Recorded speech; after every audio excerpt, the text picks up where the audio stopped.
You are about to discover something that could change your life forever. In the next few minutes, I am going to unlock codes in your mind that have been locked for years, maybe decades. Codes that, once activated, will make you leave this video completely transformed. But first, answer me one thing. How many times have you said, "I'll do it tomorrow"?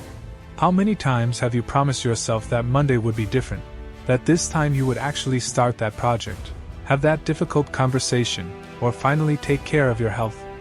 If you're watching this video, your answer is probably a lot of times. And don't feel bad about it. You're not alone in this battle.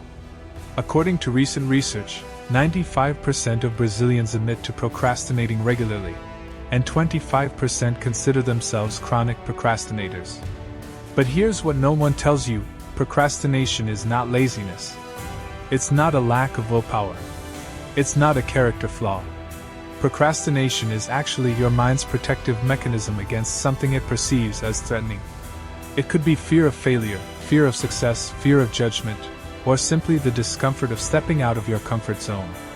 Your mind is trying to protect you, but it has ended up trapping you in an invisible prison. And this imprisonment has devastating consequences. How many opportunities have you missed by putting off important decisions? How many relationships have deteriorated because you put off necessary conversations? How many dreams have died because you never started pursuing them? Procrastination doesn't just steal your time. It steals your self-esteem, your confidence, your sense of control over your life. It turns you into a spectator of your own existence, always promising yourself that tomorrow will be different, but tomorrow never comes. You've tried everything, haven't you? Productivity apps, time management techniques, endless to-do lists. Maybe it worked for a few days, but soon you're back to your old patterns. Why? Because these techniques attack the symptoms, not the root of the problem. Today, I'm going to introduce you to something completely different. Something that wasn't invented yesterday by some productivity guru. I'm going to teach you practical philosophy that has been working for over 2,000 years. I'm going to show you the techniques that Marcus Aurelius used to rule an empire, that Seneca applied to build a fortune, that Epictetus developed to overcome slavery and become one of the most influential thinkers in history. Stoicism is not a philosophy of resignation or passivity. It is a philosophy of action. A philosophy that teaches you to take control of your mind, your emotions, and consequently your life. It is a philosophy that transforms obstacles into opportunities, fears into fuel for action. Stoic philosophers didn't procrastinate because they understood something fundamental that most people don't: the difference between what's up to us and what's not. They knew how to use the awareness of mortality to create urgency without anxiety. They developed techniques to keep their minds focused on the present, to act independently of their feelings, to align their actions with their deepest values. In the next few minutes, I'm going to unlock these codes in your mind. I'm going to teach you 6 Stoic ways to overcome procrastination. These aren't superficial techniques. They're profound transformations in the way you see yourself and the world around you. First technique: the dichotomy of control, how to focus only on what really depends on you and free your mind from paralyzing worries. Memento mori, how to use mortality awareness to create healthy urgency and turn someday into today. Third, prosoc, the art of continuous attention to the present that will eliminate the distractions that sabotage your productivity. Discipline of action, how to act even when you don't feel like it, breaking the dependence on external motivation.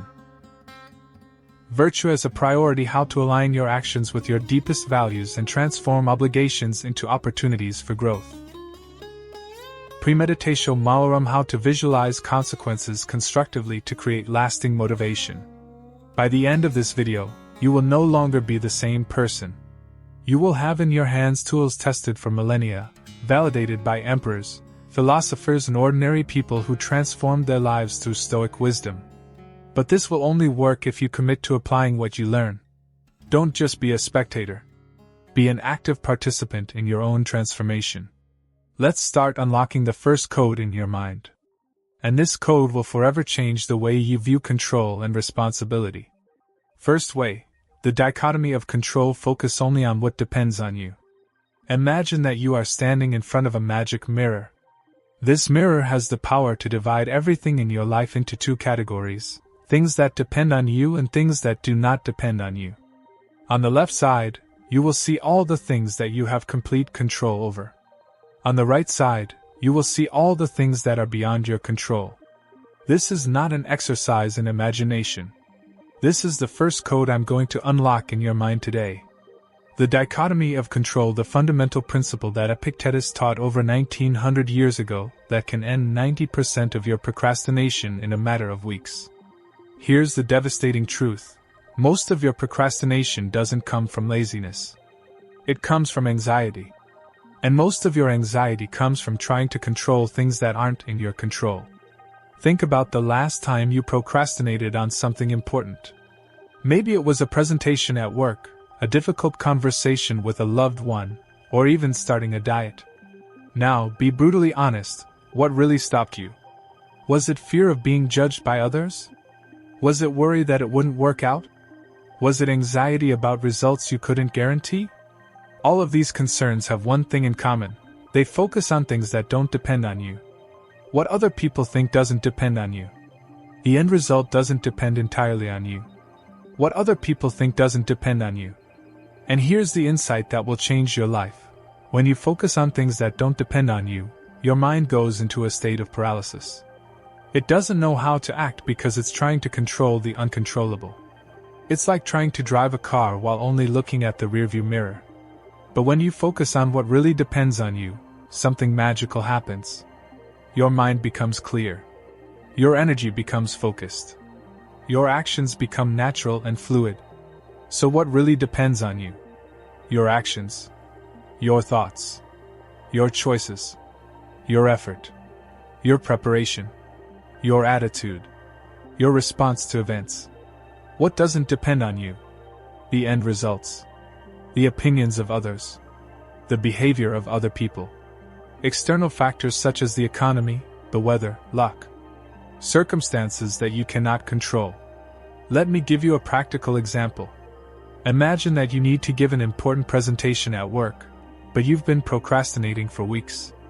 Let's apply the dichotomy of control. What doesn't depend on you? Whether your colleagues will like your presentation. Whether your boss will approve your ideas. Whether you will get the promotion you want. Whether there will be a technical problem. Whether someone will ask difficult questions. What depends on you? Prepare the content well. Rehearse the presentation. Arrive on time. Dress appropriately. Speak clearly. Answer questions honestly. Maintain a confident posture. Do you see the difference? When you focus on what does not depend on you, your mind becomes paralyzed because it does not know how to act. When you focus on what does depend on you, your mind becomes clear because it knows exactly what to do. Now I'm going to teach you a practical technique that will revolutionize the way you deal with any task. I call it the control filter. Every time you find yourself procrastinating, ask yourself these 3 questions. First question: what specifically am I avoiding doing? Be specific. Don't say, working on the project. Say, writing the introduction to the report. Or, making the first call to the client. Second question: what worries are paralyzing me? List all the worries that are running through your head. It could be fear of failure, fear of not being good enough, fear of being judged. Third question: of these concerns, which ones are up to me and which ones are not? Separate each concern into one of these 2 categories. Be ruthless in this separation. Once you've made that separation, here's what you do: completely ignore everything that doesn't depend on you. Just ignore it. Don't try to control it, don't worry about it, don't waste energy on it. And focus all your energy and attention on what is within your control. Make a clear list of specific actions you can take. And then, start taking action. Let me give you another example. Let's say you're procrastinating on having a difficult conversation with your partner about your relationship. Worries that don't depend on you: if he'll get angry, if she'll end the relationship, if the conversation will lead to a fight, how the person will react. Actions that depend on you: choosing the right time to talk, preparing what you want to say, speak respectfully and honestly, Listen attentively. Stay calm even if the reaction is negative. When you consistently apply the dichotomy of control, 3 extraordinary things happen. First, your anxiety decreases dramatically because you stop trying to control the uncontrollable. Second, your energy is focused on what really matters, your actions and choices. Third, you develop a deep sense of control over your own life because you are finally focusing on what really depends on you. This is the basis of all Stoic transformation. Without understanding this fundamental distinction, you will remain a slave to circumstances, to the opinions of others, to irrational fears. But once you internalize this distinction, you become free. Free to act. Free to choose. Free to create the life you truly desire. Now that I've unlocked this first code in your mind, you're ready for the next one. Because it's not enough to know what to focus on. You need to know why taking action now is urgent. And that brings us to the second code, mortality awareness as fuel for action. Second way, memento mori, the urgency of finite life. Close your eyes for a moment. Imagine that you are in a quiet room, alone with your thoughts. Now answer this question with complete honesty. If you knew that you only had 1 year to live, what would you do differently from today onwards? What conversations would you have? What projects would you start? What people would you reach out to? What experiences would you prioritize? What things would you stop putting off? This is not a morbid question. It is a liberating question. Because the answer to this question reveals your true priorities. And it also reveals how much you have been living as if you had infinite time. Memento mori. Remember that you are going to die. This was the phrase that Roman emperors would hear whispered in their ears during their triumphal parades. Not to discourage them, but to remind them of what really mattered. And here is the second code I will unlock in your mind. The awareness of mortality should not paralyze you with fear. It should free you to take action. Procrastination is, at its core, an illusion. The illusion that you have infinite time. That there will always be a perfect tomorrow to start. That you can put off indefinitely the things that really matter. But you don't have infinite time. None of us do. If you're 30, you have approximately 18,250 days left. If you're 40, you have approximately 14,600 days. If you're 50, you have approximately 11,000 days. Sounds like a lot? Let's do the math a little differently. How much time have you wasted procrastinating in your life? How many weekends have you wasted promising yourself that Monday would be different? How many months have you let pass without working on that project that could transform your career? Now multiply that by the number of years you have left. If you keep procrastinating at the same rate, how many opportunities will you miss? How many dreams will die not because you couldn't do it, but because you never started? This is the brutal reality that most people avoid facing. And that's exactly why they keep procrastinating. Because it's more comfortable to live in the illusion that there will always be time later. But the Stoics had a different view. For them, awareness of mortality was not a source of despair. It was a source of healthy urgency. It was the fuel that drove them to action. Marcus Aurelius, the philosopher-emperor, wrote in his Meditations, "It is possible that you may die today. Let that determine your actions and thoughts." He wasn't being pessimistic. He was being realistic. And that reality motivated him not to waste a single day. Seneca, another great Stoic, had a daily ritual. Every morning, he reminded himself that this could be his last productive day. Not his last day alive, but his last day able to create, to contribute, to make a difference. Imagine if you adopted the same perspective. Imagine if every morning you asked yourself, if today were my last productive day, how would I live it? Would you waste time aimlessly browsing social media? Would you put off that important call? Would you put off that life-changing project once again? Of course not. You would focus on what really matters. You would act with purpose. You would stop procrastinating and start living. I'm going to teach you a practical technique that can transform your relationship with time. I call it Life Countdown.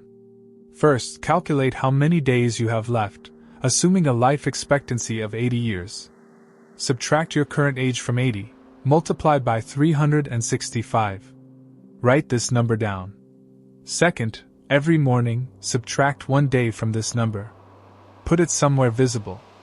It could be on your bathroom mirror, on your cell phone screen, or on your desk. Third, every time you find yourself procrastinating, look at this number and ask yourself, do I really want to waste one of these precious days? This technique may sound morbid, but it is deeply liberating. When you internalize that your days are limited and precious, you naturally begin to prioritize them better. You stop wasting time on distractions that don't add value. You stop putting off important conversations. You stop postponing projects that could change your life. But be careful, the goal is not to live in constant anxiety about death. The goal is to live with healthy urgency. It is to transform the awareness of finitude into fuel for action. The difference between healthy urgency and paralyzing anxiety is this: healthy urgency motivates you to act now. Paralyzing anxiety makes you shy away from action. When you truly internalize that time is limited, you develop crystal clarity about what really matters. Trivial things lose their importance. Priorities become obvious. Action becomes natural. Think about the people you admire most. Think about those who left a lasting legacy. They all had one thing in common: they didn't put off what really mattered. They acted as if time was precious. Because they knew it was. You can live this way too. You can transform your awareness of mortality into an urgency for action.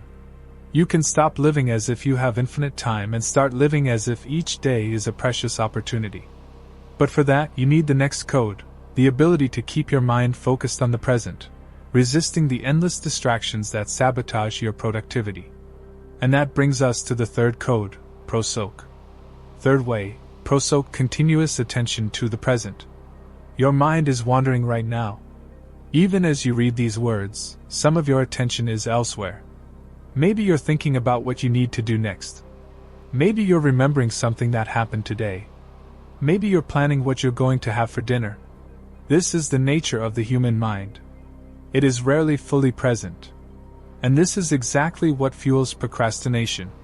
Because when your mind is not present, it cannot make conscious decisions. It simply reacts to the impulses of the moment. ProSoak. This Greek word means attention, or continuous application of the mind. For the Stoics, it was the most important skill anyone could develop. It was the difference between living consciously and living on autopilot. And here's the third code I'm going to unlock in your mind: procrastination is fundamentally an escape from the present. When you procrastinate, your mind is trying to escape the discomfort of the present moment.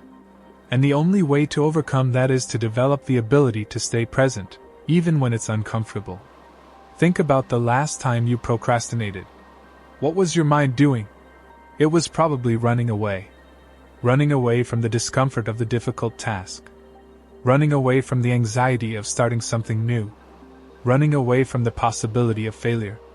And how did it escape? Through distractions. Social media, Netflix, YouTube, mobile games, unnecessary conversations, minor and less important tasks. These are all ways for the mind to escape the uncomfortable present. But here's the truth no one tells you: the discomfort you're trying to avoid doesn't go away because of distraction. It's just there waiting. And the more you run away from it, the bigger it gets. The only way to dissolve this discomfort is to face it consciously. It is to stay present with it. It is to develop the ability to feel the discomfort without reacting by running away. This is ProSoak. It is the art of keeping the mind present and attentive, especially in difficult times. It is the ability to observe your thoughts and impulses without being controlled by them. Let me tell you how this works in practice.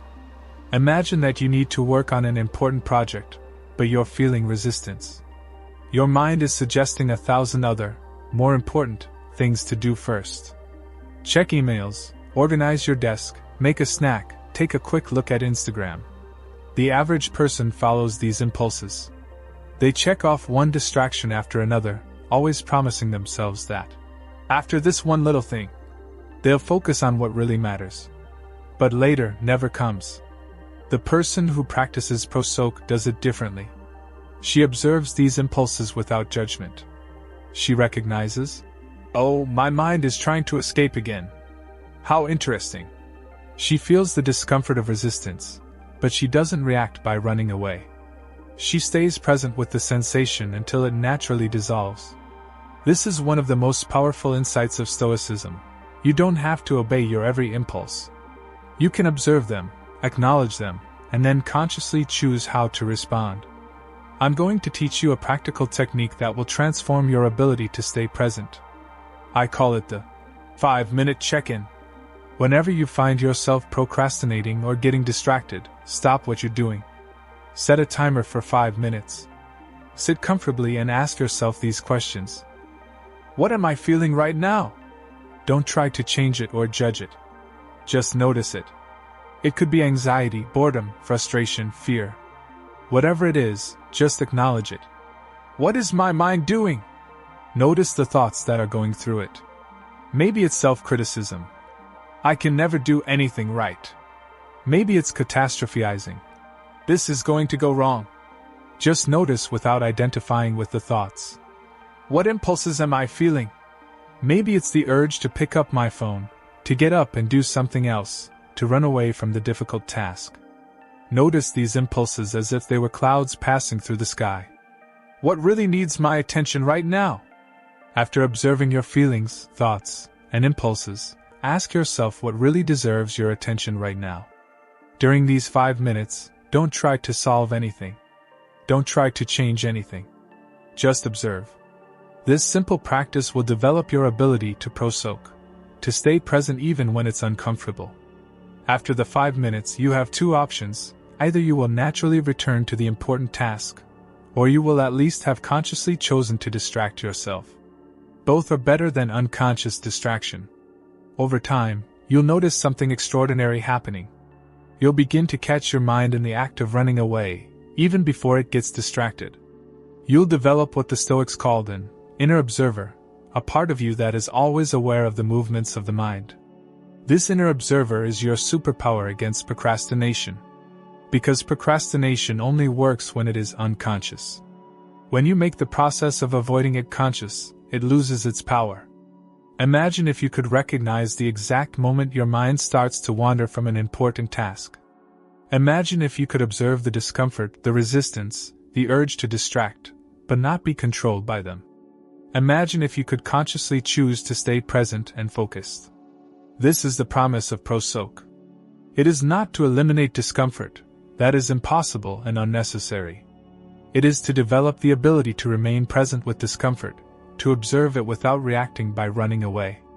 When you develop this skill, something magical happens. You discover that the discomfort you were trying to avoid wasn't so terrible after all. You discover that you can live with uncertainty, with anxiety, with the fear of not being good enough. And when you no longer have to run from those feelings, you no longer have to procrastinate. You can simply do what needs to be done, regardless of how you're feeling. But pro-soak is just the beginning. Because it's not enough to just be present. You have to act. And to act consistently, you need the next code, the ability to do what needs to be done, even when you don't feel like it. This brings us to the fourth code, the discipline of action. Fourth way, discipline of action ACT despite feelings. I don't feel like it. How many times have you said that? How many opportunities have you missed because you were waiting to feel like taking action? Here's a truth that might shock you. You'll never feel like doing the most important things in your life. You'll never feel like having that difficult conversation. You'll never feel like starting that challenging project. You'll never feel like stepping out of your comfort zone. And do you know why? Because will is a feeling. And feelings are temporary, unstable, and often contradictory to your best interests. This is the fourth key I will unlock in your mind. Dependence on motivation is a prison. When you condition your actions to your feelings, you hand over control of your life to the most irrational and unpredictable part of yourself. The Stoics understood this deeply. For them, freedom did not come from doing what you felt like doing. It came from doing what needed to be done, regardless of how you felt. Epictetus, who was a slave before becoming one of history's greatest philosophers, knew something about this. He couldn't choose his circumstances, but he could choose his actions. He couldn't control his feelings, but he could control his responses. And here's the revolutionary insight: you don't have to feel like it to act. You can act in spite of your feelings. You can act even when you're afraid, even when you're discouraged, even when you're unmotivated. Think about the people you admire the most. Think about those who have achieved great things. Do you think they always wanted to do what they needed to do? Do you think they always felt motivated? Of course not. The difference between them and most people is that they developed the ability to act regardless of how they felt. They developed discipline of action. Let me give you a practical example. Imagine that you know that you need to exercise regularly to take care of your health. You know that it's important. You know that you'll feel better afterwards. But when it's time to go to the gym, you just don't feel like it. The average person thinks, "I don't feel like it today. I'll put it off until tomorrow." And tomorrow comes, and he still doesn't feel like it. And so the cycle continues. The person who practices discipline of action thinks differently. "I don't feel like it, but I'm going to do it anyway. Because my health is more important than my momentary feelings." This is the difference between living according to your impulses and living according to your values. This is the difference between being a slave to your feelings and being the master of your actions. I'm going to teach you a practical technique that will transform your ability to take action. I call it the 5-minute commitment protocol. Every time you find yourself not feeling like doing something important, make this commitment to yourself. I will do this task for just 5 minutes. After that, if I want to stop, I will stop. 5 minutes is a short time. Your mind can't build up much resistance to just 5 minutes. So you start. And most of the time, one of two things happens. Or you discover that the task wasn't as difficult as your mind was making it out to be, and you continue beyond the 5 minutes. Or you actually stop after 5 minutes, but at least you did something. And anything is better than nothing. But here's the most important thing: every time you act despite not feeling like it, you strengthen your discipline muscle. You prove to yourself that you are capable of acting regardless of your feelings. And over time, something extraordinary happens. You develop confidence in yourself. Not a confidence based on temporary feelings, but a confidence based on your proven ability to do what needs to be done. This confidence is different from inflated self-esteem or artificial motivation. It is a solid, evidence-based confidence. It is the confidence of someone who knows they can count on themselves no matter how they feel. Imagine what your life would be like if you knew that you could always count on yourself. Imagine if you knew that regardless of whether you were motivated or unmotivated, happy or sad, confident or insecure, you would do what needs to be done. This is true freedom. Not the freedom to do whatever you want, but the freedom to do what needs to be done to create the life you truly desire. When you develop discipline of action, you break your dependence on external factors. You no longer have to wait for the perfect moment, the ideal motivation, or divine inspiration. You can act now, with the conditions you have, just as you are. But be careful, discipline of action does not mean being rigid with yourself, or completely ignoring your feelings. It means acknowledging your feelings, respecting them, but not being controlled by them. When you feel resistance to a task, stop and ask, "Is this feeling protecting me from something really dangerous, or is it just preventing me from growing?" More often than not, you'll find that the resistance is just the discomfort of growing, not a sign of real danger. And here's a practical tip: start small. Don't try to transform your entire life at once. Pick one area where you've been procrastinating and apply the discipline of action consistently for a week. It could be exercising for 10 minutes a day, working on a project for 15 minutes, or making an important call you've been putting off. It's not the magnitude of the action that matters, but the consistency. Every small action you take despite not feeling like it is a victory. Every victory strengthens your discipline. And with strong discipline, you become unstoppable. You have now unlocked 4 powerful codes in your mind. Focus on what depends on you: the urgency of finite life, attention to the present, and the ability to act independently of feelings. Each of these codes is transformative, in its own right. Together, they are revolutionary. But there are still 2 more codes to unlock. And the next one is perhaps the most profound of all: how to turn every action into an opportunity for personal growth, aligning everything you do with your deepest values. 5th way, virtue as a priority, aligning actions with values. Here's a question that will really get you thinking. If someone were to look at your actions over the past 30 days, what kind of person would they think you are? Not based on what you say you value, but on what you actually do. Based on how you spend your time, your energy, your attention.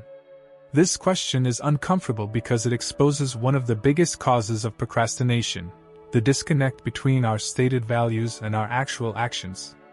We say we value health, but we don't exercise. We say we value relationships, but we don't invest time in them. We say we value growth, but we don't study or develop ourselves. And when there is this disconnect, our mind goes into conflict. Part of us knows what we should do, but another part resists because it sees no real meaning in the action. And the result is paralysis. It is procrastination. Here's the 5th code I'm going to unlock in your mind. Procrastination is often a sign that you've lost touch with your deepest values. And the only way to break this paralysis is to realign your actions with what you truly value. The Stoics had 4 cardinal virtues: wisdom, justice, courage, and temperance. These were not abstract concepts. They were practical guides to action. They were the compass that guided every decision, every action, every moment of their lives. And here's the revolutionary insight. When you connect every task you need to do with one of these virtues, procrastination loses its power. Because you're no longer doing something just because you have to. You're doing it because it makes you a better, more virtuous person, more aligned with who you truly want to be. Let's start with wisdom. Every time you procrastinate on learning something new, on reading an important book, on developing a skill, you are choosing ignorance over wisdom. You are choosing to remain limited instead of growing. Think about that course you've been putting off, that book that's been sitting on your shelf for months, that skill that could transform your career. Every time you put these things off, you're saying, "I'd rather remain ignorant than become wiser." When you reframe it like that, procrastination becomes less appealing, doesn't it? Because no one wants to consciously choose ignorance over wisdom. Now let's talk about fairness. Every time you procrastinate on fulfilling a commitment to another person, on doing your part in a joint project, on having a difficult but necessary conversation, you are being unfair. Not just to others, but to yourself. Think about the promises you made and didn't keep. Think about the people who are waiting for you. Think about the projects that are on hold because you didn't do your part. Every time you put off these responsibilities, you are choosing injustice over justice. And here's something that might shock you. When you don't keep your commitments to yourself, you're also being unfair. You're betraying the trust of the most important person in your life, yourself. Let's move on to courage. This is perhaps the virtue most directly related to procrastination. Because most procrastination is, at its core, cowardice. It's the fear of failure, the fear of being judged, the fear of leaving one's comfort zone. Think about the things you've been putting off because you're afraid. Afraid of starting a business. Afraid of having a difficult conversation. Afraid of applying for that dream job. Afraid of expressing yourself creatively. Every time you give in to fear and put off taking action, you are choosing cowardice over courage. You are allowing fear to control your life. And finally, temperance. This is the virtue of self-control, discipline, the ability to resist momentary impulses in favor of long-term goals. Every time you choose Netflix over working on your project. Every time you choose social media over studying. Every time you choose immediate pleasure over lasting satisfaction. You are choosing indiscipline over temperance. Now I'm going to teach you a practical technique that will transform your relationship with any task. I call it the virtue filter. Before you do anything important that you've been putting off, ask yourself, how does this action make me wiser? Maybe it develops your skills, increases your knowledge, or expands your perspective. How does this action express justice? Maybe it fulfills a commitment, helps someone, or contributes to something bigger than yourself. How does this action demonstrate courage? Maybe it takes you out of your comfort zone, faces a fear, or brings you closer to your dreams. How does this action practice temperance? Perhaps it requires discipline, resistance to distractions, or sacrifice of immediate pleasure. When you connect each action with these virtues, something magical happens. The task stops being just an obligation. It becomes an opportunity for growth. A chance to become the person you truly want to be. Let me give you a practical example. Imagine that you have been procrastinating on writing an important report at work. Applying the virtue filter. Wisdom. This report will force me to research and understand our market better. I will come away smarter and more informed. Justice. My boss and my team are counting on me. Doing this report well is fulfilling my responsibility to them. Courage. I'm afraid my analysis isn't good enough, but I'm going to face that fear and do the best I can. Temperance. I will resist distractions and focus completely on this task until it is complete. See the difference? Now you're not just writing a report. You're practicing virtues. You're becoming a better person. You're aligning your actions with your deepest values. And here's the extraordinary result. When your actions are aligned with your virtues, you develop what psychologists call intrinsic motivation. You no longer need external motivation. You no longer need artificial rewards. The action itself becomes rewarding because you know you're becoming who you want to be. This is unlike any productivity technique you've ever tried. It's not about getting more things done. It's about doing the right things for the right reasons. It's about turning obligations into opportunities for growth. Imagine what your life would be like if every action you took made you wiser, more just, more courageous, more disciplined. Imagine if at the end of each day, you could look in the mirror and know that you had become a slightly better version of yourself. This is the promise of virtue as a priority. Not just ending procrastination, but transforming your relationship with action. Making every moment a chance to become extraordinary. But there is still one last code to unlock. And this code will teach you how to use your own imagination to create lasting motivation by constructively visualizing the consequences of your choices. Sixth way, premeditatio malorum. Visualize the consequences of postponement. Close your eyes again. I'm going to take you on a journey through time. We're going 5 years into the future. You're looking in the mirror, 5 years older. And you've maintained exactly the same procrastination patterns that you have today. That project you've been putting off? It hasn't started yet. That difficult conversation you need to have? It hasn't happened yet. Those health goals you set? They're still on your "I'll do it someday" list. How do you feel looking back at this version of yourself? What opportunities were missed? What relationships deteriorated? What dreams died not because you weren't capable, but because you never started? This visualization may be uncomfortable, but it is necessary. Because here is the sixth and final code I will unlock in your mind. Your imagination can be your greatest ally or your worst enemy.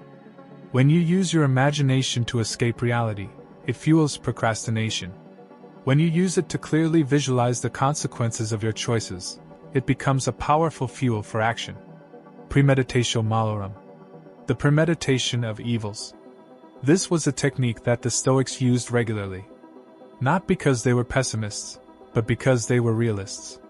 They understood that visualizing negative scenarios in a constructive way prepared them better for life and motivated them to take action in the present. And here's the crucial difference. They didn't do it to create paralyzing anxiety. They did it to create motivating urgency. The difference is this. Paralyzing anxiety focuses on what could go wrong and makes you shy away from taking action. Motivating urgency focuses on the consequences of not taking action and drives you to take action. I'm going to teach you how to use this technique constructively. It's a 4-step process that can turn any procrastination into immediate action. Step 1. Identify specifically the task you've been putting off. Be specific. Don't say, "Improve my health." Say, "Start exercising 30 minutes a day." Or, "Stop eating sugar at night." Step 2. Vividly visualize what will happen if you continue to procrastinate. Not just the superficial results, but the profound consequences. How will it affect your self-esteem? Your relationships? Your future opportunities? Your sense of personal integrity? Step 3. Allow yourself to feel the emotional impact of these consequences. Don't run away from the discomfort. Feel the frustration of another wasted year. Feel the regret of missed opportunities. Feel the disappointment in yourself. Step 4. Use this emotional energy as fuel for immediate action. Don't dwell on the negative consequences. Use them as a springboard to get started now. Let me give you a detailed example. Imagine that you have been procrastinating on taking care of your financial health. You know that you need to organize your finances, pay off debts, start investing. But you always put it off. Applying premeditatio malorum. Visualize yourself 10 years from now, still in the same financial situation or worse. No emergency fund, still paying high interest, still living on the edge. Visualize the constant anxiety about money. Visualize the opportunities you missed because you didn't have the resources. Visualize how this affects your relationships, your children, your ability to help others. Now allow yourself to feel the weight of this reality. Feel the frustration of a wasted decade. Feel the regret of not having started when you still had time. Feel the helplessness of being in the same situation or worse. And now use that energy. I'm not going to let that happen. I'm going to start today. I'm going to get my finances in order this week. I'm going to make a budget now. I'm going to research investments this weekend.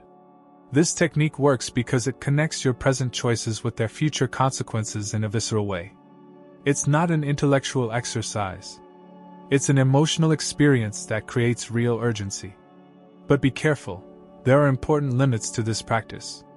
First, use it constructively, not destructively. The goal is to motivate action, not create chronic anxiety. If you find yourself obsessively ruminating about negative scenarios, stop immediately. Second, balance it with positive visualization. After visualizing the consequences of procrastination, also visualize the benefits of taking action. How will you feel when you complete the task? What opportunities will open up? How will your life improve? Third, use this technique sporadically, not constantly. It is a powerful tool, but it should not be used every day.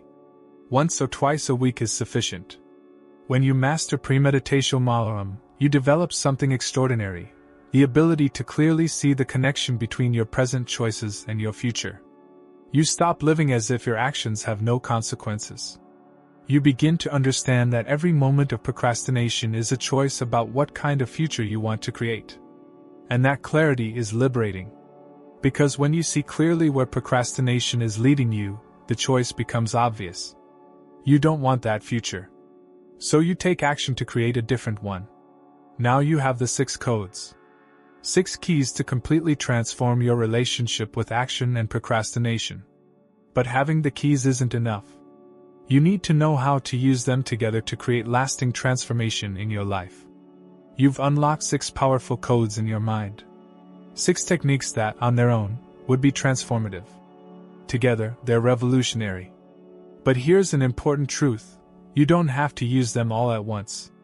In fact, trying to implement them all at once can be counterproductive. Wisdom lies in gradual and strategic application. I'll show you how to do it intelligently. Start with the dichotomy of control. This is the foundation of everything. Spend a week applying the control filter to every procrastination situation. Whenever you find yourself procrastinating, ask yourself, what in this situation is up to me? What isn't? Focus all your energy on what is up to you. In the second week, ad memento mori. Start each day by calculating how many days you have left. Put this number somewhere you can see.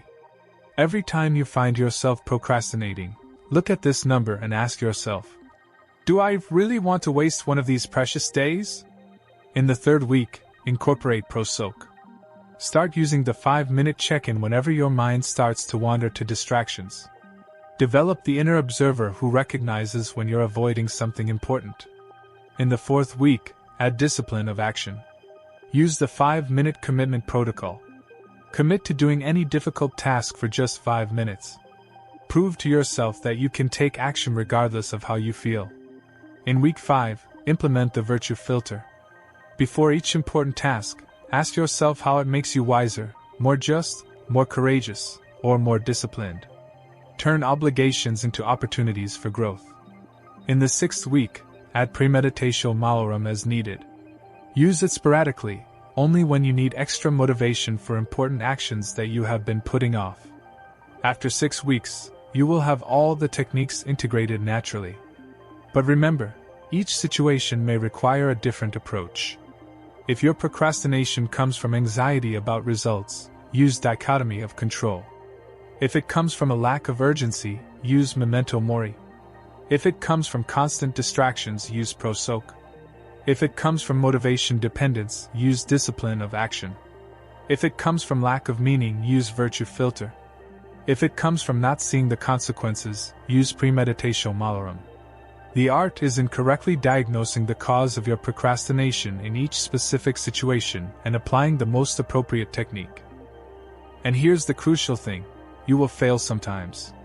You will have setbacks. You will procrastinate even after learning all these techniques. This is normal and expected. What matters is not perfection, but direction. Every time you apply one of these techniques, even imperfectly, you are becoming stronger. Every time you choose action over procrastination, even for a few minutes, you are building a new neural pattern. Transformation doesn't happen overnight. It happens through small, consistent choices over time. And these 6 techniques will give you the tools to make those choices with increasing ease. You don't have to be perfect. You just have to be consistent. And with consistency, these techniques will become second nature. They'll become part of who you are, not just something you do. We've reached the end of this journey. You entered this video as one person. You're leaving as a completely different person. Because now you have in your hands something that most people will never have: the codes to control your own mind and turn procrastination into consistent action. Let's quickly recap the 6 codes that have been unlocked in your mind. The Dichotomy of Control taught you to focus only on what really depends on you, freeing your mind from paralyzing worries about external factors. Memento Mori showed you how to use mortality awareness to create healthy urgency, turning someday into today. Stoic has given you the ability to maintain continuous attention in the present, resisting distractions that sabotage your productivity. Discipline of Action frees you from dependence on external motivation, teaching you to act regardless of how you feel. Virtue as a Priority transformed your obligations into opportunities for growth, aligning every action with your deepest values. Premeditatio Malorum taught you to use your imagination constructively, visualizing consequences to create lasting motivation. Each of these techniques is powerful on its own. Together, they are transformative. But here's the bottom line: they only work if you apply them. Knowledge without action is just entertainment. And here's my challenge to you: pick one technique, just one, and apply it consistently for the next 7 days. Don't try to do it all. Pick the one that resonates with you the most and practice it daily. If you've been procrastinating because you're anxious about results, practice Dichotomy of Control. If you procrastinate because you don't feel urgency, practice Memento Mori. If you procrastinate because you are easily distracted, practice Stoic. If you procrastinate because you wait to feel like it, practice Discipline of Action. If you procrastinate because you don't see meaning, practice Virtue Filter. If you procrastinate because you don't see consequences, practice Premeditatio Malorum. 7 days. 1 technique. Daily application. And then tell me in the comments how your experience was. What changes did you notice? What challenges did you face? What victories did you achieve? Because here's the thing: you're not alone on this journey. We're a community of people committed to personal growth through Stoic wisdom. Your successes inspire others. Your challenges help others who are going through the same thing. If this video has transformed your perspective, there's plenty more where that came from. Subscribe to the channel and turn on notifications to receive more content on how to apply Stoic philosophy to overcome anxiety, improve relationships, and build a more fulfilling and meaningful life. And if you want to delve even deeper, I recommend starting with Marcus Aurelius' Meditations, Seneca's Letters to Lucilius, and Epictetus' Discourses. These are the original texts that inspired everything you've learned today. But remember, reading about Stoicism is not enough. You need to live Stoicism. You need to apply these principles in your daily life, in your choices, in your actions. Because in the end, you will not be judged by what you know, but by what you do with what you know. You will not be remembered for your intentions, but for your actions. You will not change your life through more knowledge, but through consistent application of the knowledge you already have. The Stoics had a saying: "Don't explain your philosophy. Embody it. Don't explain to me that you understand these techniques. Show it through your actions. Don't tell me you're going to change. Change. And when you make a change, when you apply these techniques and see real results in your life, share your story. Inspire others. Help others discover that they too can overcome procrastination and create the life they truly desire. Because that's what we do here. We don't just consume content. We turn knowledge into action. We turn action into results. And we turn results into an extraordinary life. You have the tools. You have the knowledge. You have the ability. Now you only need one thing: get started. If you liked our content, subscribe to the channel and activate notifications to receive an alert whenever a new video is released. Start today. Start now. Start with a small action aligned with one of these techniques. Your transformed life is waiting on the other side of the action. Don't make her wait any longer. Until later,